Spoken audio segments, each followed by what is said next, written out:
আজকে বানিয়ে নিচ্ছি খিচুড়ি। বৃষ্টি হচ্ছে, খুব ভালো লাগবে। সিম্পল খিচুড়ি রেসিপি। একটা পাত্রের মধ্যে চাল ডাল নিয়ে নেব, তারপর সেটাকে ভালোভাবে ধুয়ে নেব। ধুয়ে নেওয়া হয়ে গেল,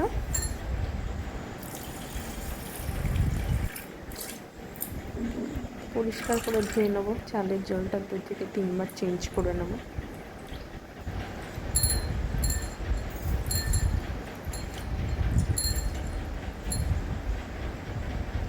চাল ধোয়া হয়ে গেছে। এবার বাড়িতে থাকা খুব সামান্য উপকরণ দিয়ে বানাবো। আলু, টমেটো, পেঁয়াজ, আদা, রসুন, কাঁচা লঙ্কা, এই সামান্য ইনগ্রিডিয়েন্টস দিয়েই আজকে রান্নাটা করব। প্রথমে ভালো করে আলুগুলোকে ছাড়িয়ে নেব।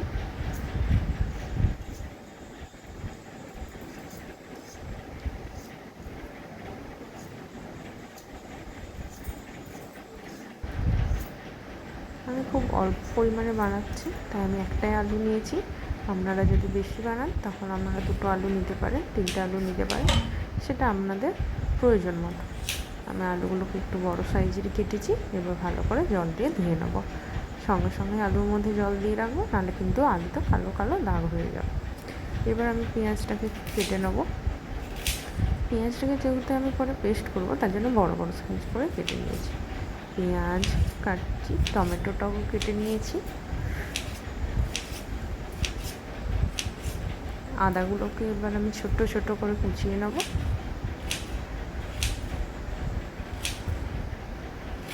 রসুন ছাড়িয়ে নেব ভালো করে, অল্পই নিয়েছি। আর কাঁচা লঙ্কা নিচ্ছি। কাঁচা লঙ্কাগুলোকে বড় বড় করেই কেটে নেব।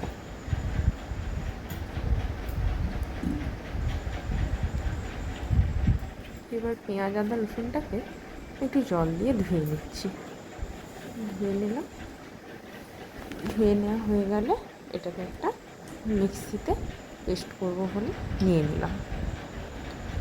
দিয়ে মোটামুটি একটা পেস্ট বানিয়ে নেব। পেস্ট হয়ে গেছে। এবার আমি অনেকক্ষণ ধরেই গরম জলে কিছু সয়াবিন রেখেছিলাম। সয়াবিন আমার খুব পছন্দের, খিচুড়ি বলো ডালিয়া বলো, আমি এর মধ্যে দিতে পছন্দ করি। এবার হাঁড়িতে একটু জল নিয়ে নিলাম, নিয়ে চাল আর ডালটা দিয়ে দিলাম।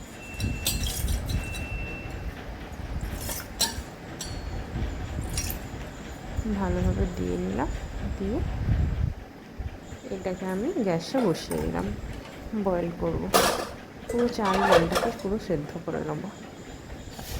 আর একটু সেদ্ধ করব, যাতে সেদ্ধটা তাড়াতাড়ি হয় আর চাল ডালের মধ্যে লবণটাও ঢুকে যায়, তাই আমি একটা লবণ দিয়ে সেদ্ধ করব। হলুদ কিন্তু আমরা এখন দেবো না। এবার আমি মশলা করব। কড়াই নিয়ে নিয়েছি, তাতে তেল দিলাম, লঙ্কা, শুকনো লঙ্কা, গরম মশলা, গোটা গরম মশলা দিয়ে দিলাম। দিয়ে ওই পেস্টটা যেটা ছিল সেটা দিয়ে দেবো। খুব ইজি। নুন দেবো স্বাদ মতো, হলুদ গুঁড়ো, জিরে গুঁড়ো আর কাঁচা লঙ্কা দিয়ে দেবো, আর টমেটোগুলো দিয়ে দিলাম। এবার ভালো করে কষিয়ে নেবো মশলাটাকে ভালো করে কষাবো, যাতে কাঁচা গন্ধটা দূর হয়। আলুটা খানিকক্ষণ বাদে আলুগুলোকে হাঁড়ির মধ্যে দিয়ে দেবো, যাতে ভালোভাবে সিদ্ধ হয়ে যায়।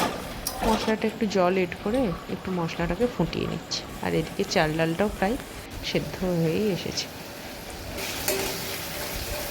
এবার মশলার মধ্যে আমি সয়াবিনগুলোকে দিয়ে জাস্ট একটু কষিয়ে নিচ্ছি। সয়াবিনগুলোকে তোমরা আগেও তেল দিয়ে ভেজে রাখতে পারো, তাহলে কষানোর দরকার নেই, ডাইরেক্ট তোমরা হাঁড়ির মধ্যে দিয়ে দিতে পারবে। আমার যেহেতু ভেজে রাখা হয়নি, তার জন্যে আমি এটা করলাম।